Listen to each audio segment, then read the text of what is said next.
Good morning. When, how, and from whom did you find out that Budapest would be the venue? I spoke with the American president on the phone last night, but somehow the news had already leaked beforehand. I knew I'd be getting home late, so I told my wife not to wait up. And so, in the evening, I had a longer conversation with the president, and we also spoke with the Russians, and I will be speaking with President Putin this morning before noon. That's how it happened. But I also spoke with the president in Sharm el-Sheikh at the Middle East Peace Summit, and preparations are underway for a Hungarian-American official meeting in Washington. So things are heating up everywhere. What reasons did Donald Trump give for choosing Budapest? Or what reasons do you see behind it? The American president isn't the kind of person who usually explains his decisions. There weren't really any other options if you think about it. If they wanted to hold it in Europe, there are many places outside Europe where such a meeting could take place. Take Alaska, for example, where the first meeting was held. But if they wanted it in Europe, and the Russia-Ukraine war is, after all, a war taking place in Europe, and you look at the map and the leaders, it quickly becomes clear that Budapest is essentially the only place in Europe today where such a meeting can be held. First of all, because Hungary is almost the only pro-peace country. We're now working with the Slovaks on the peace issue as well, but for 3 years, we've been the only country that has consistently, openly, loudly, and actively stood for peace. Let's not be unfair to the Vatican. I regret that Pope Francis didn't live to see this moment, because when we were attacked most harshly, including at me personally, he was the one who always encouraged us the most to stay steadfast in the good cause. So if you look at the European political map, there's only one country that has consistently and always been pro-peace. I say this with due modesty, but it was the same with the migration issue. Sometimes, when you go against the traffic on the highway, you start to doubt whether you're right. But God sends signs from time to time that, yes, we're on the right track. Look at migration and look at the peace issue. So I think if they wanted it, in Europe, it could only be done in the one pro-peace country, and that's Budapest. Plus, there's the advantage that the Hungarian Prime Minister has been in office for a very long time, and I know everyone, and everyone knows me. We've always been loyal partners, always standing by our friends, never changing our word, never giving up any friendship for tactical advantages. This, of course, comes with many disadvantages, but sometimes with advantages too. So if they're looking for a reliable place from a peace perspective, where things will be technically in order, and they won't be caught off guard by political surprises, Budapest seems like a logical choice. Is there enough time for the preparations, since Trump said the meeting could take place within 2 weeks? The president told me yesterday that we should prepare for the two foreign ministers to meet on a daily basis. Yesterday, he had a long, and according to his briefing, substantive and successful discussion with the Russian president. They decided that the two foreign ministers would try to resolve the remaining open issues within a week, and then a week after that, they could already be here in Budapest. Last night, or rather, late into the night, I already gave instructions to set up the organizing committee. We've identified the most important tasks, and the work has begun. You mentioned the attacks Hungary faced for its pro-peace stance, or for even negotiating with figures like Vladimir Putin. In contrast, the first commentaries have already appeared regarding yesterday's announcement, and The Telegraph, for example, writes that this will be a painful blow to the European Union. Could the criticisms and pressure from the EU regarding Hungary's pro-peace stance ease? First of all, the most important thing is not to lose step, rhythm, or scale. This negotiation isn't about us. Of course, everyone in Hungary is excited because, God knows, when was the last time we had such a significant diplomatic event in Hungary where we're not just hosts, but we're maintaining the conditions for Budapest to be suitable for hosting a peace summit is a political achievement. So I understand that everyone is excited and curious, but I ask for restraint from everyone, because this negotiation isn't about us, it's about peace. The lesson for me is that the 3-year history of our peace struggle or peace fight shows that in politics, many things are necessary, many virtues, skills, and knowledge, but in the big issues, steadfastness and humility are always the most important. You have to stand by the good causes and always consider the cause you serve more important than yourself. If you manage that, and I think we succeeded in the peace issue, if there's steadfastness and humility, things will eventually turn out well, even in the darkest hour. God will set things right, or make things right. That's how it was with migration, and that's how it is now. There are still several issues, like family protection, for example. There are still Hungarian positions represented against strong headwinds that we must not give up on. Now, looking at how the EU fits into the picture, well, everyone except us is pro-war. So logically, they've been left out of this summit, but they must not be left out of peace. So I continue to advocate that we Europeans should do the same thing the American president is doing. We should negotiate with the Russians too, not just ride on the coattails of the Americans, not just as the American president's auxiliary team. That's not bad either. Although we're not the American president's auxiliary team yet. Rather, the EU keeps trying to pull President Trump to the pro-war side. But even if we were an auxiliary team, that wouldn't be enough, because Europe should stand up for its own interests and operate its own diplomatic channels, just as Hungary has done, because, from a foreign policy professional perspective, if you look at why this summit is happening here, you could say we were the only European country that, from the beginning, said war is a bad thing.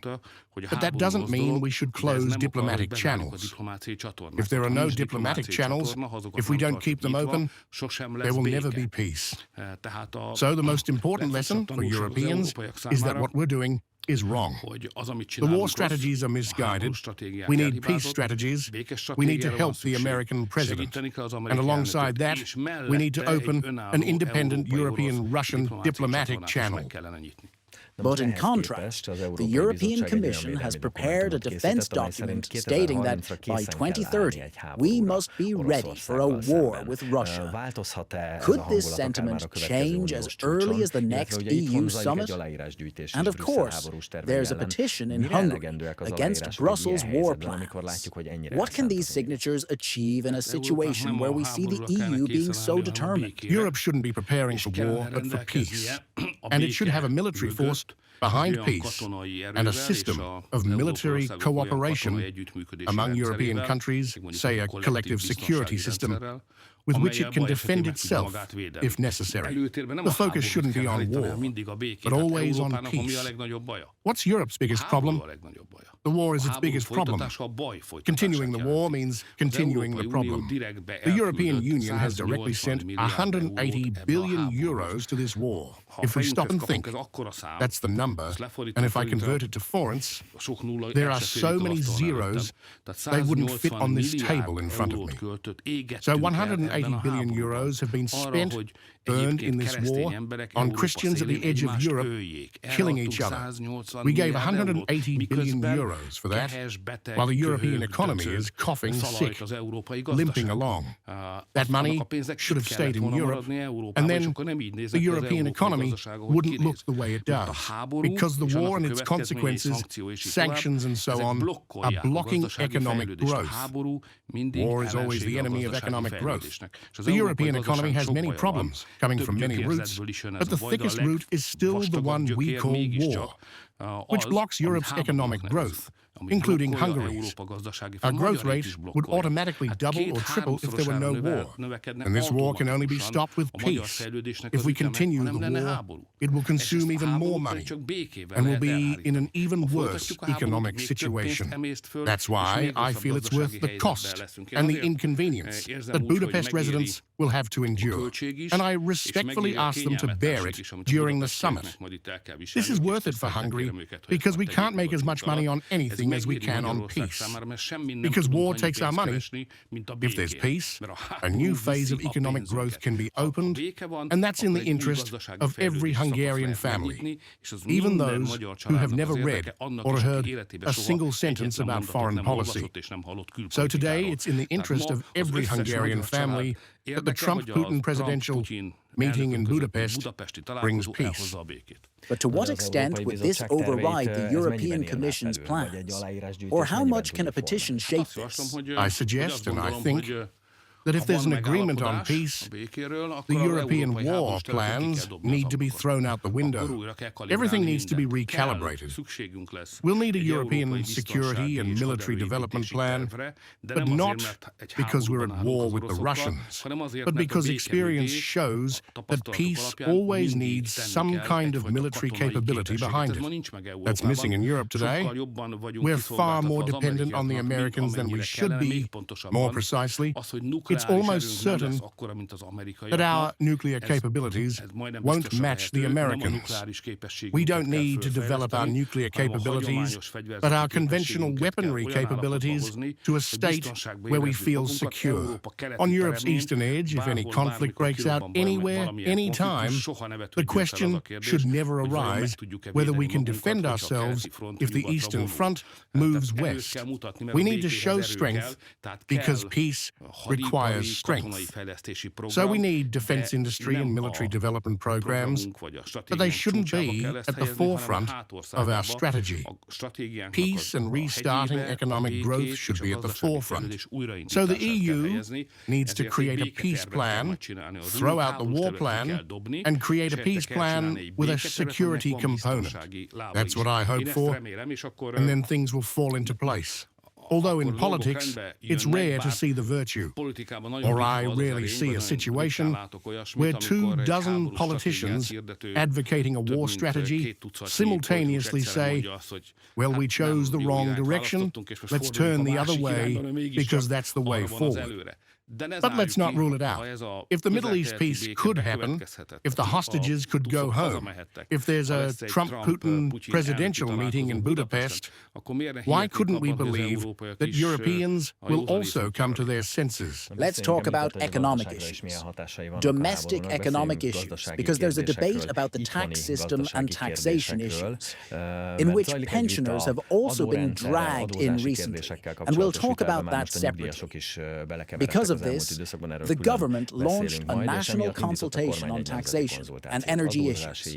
But if the difference between the two sides' positions is clear, at least on this issue, then what's expected from the consultation? Why is the consultation necessary from this perspective? There's a classic debate happening in Hungary right now. It's been a long time since we've had such a debate. I'd call it a classic left-right debate. By 2010, the left and its economic policy had bankrupted Hungary. That's when we came in with a two-thirds majority and launched a right-wing, national, civic, Christian economic policy where peace didn't yet seem like such an important part. Back then, it was about full employment, creating 1 million jobs, tax reduction, a work-based economy, and family protection. And for the last 15 years, we've essentially carried this out without intellectual challenge.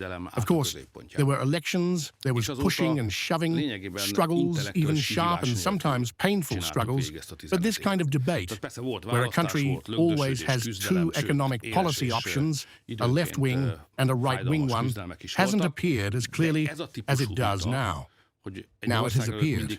So after 15 years, there's again an intellectual debate about the future of the Hungarian economy, and the left has reformulated itself through the mouths of the old players behind the Tisza party. and there's a government pursuing its right-wing economic policy. The essence of left-wing economic policy is always tax increases, the belief that you need to take money from people and redistribute it according to the state's logic, which will supposedly lead to a more successful economy and a fairer world. In contrast, the right-wing view is to leave as much money as possible with people.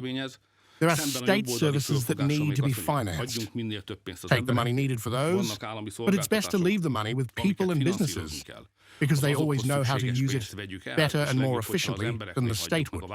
So these two ways of thinking are becoming increasingly distinct day by day. And Tisza and DK are pushing the classic left-wing economic policy, now wanting to tax pensions, because left-wing economic policy is always about raising taxes while we're implementing tax cuts.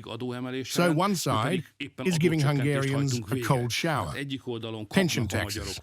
The latest being raising the corporate tax from 9% to 25%, replacing the flat income tax with a multi-tiered tax, meaning an income tax hike. On the other side, the right is running Europe's largest tax reduction program. I think the best tool to settle this debate is a national consultation.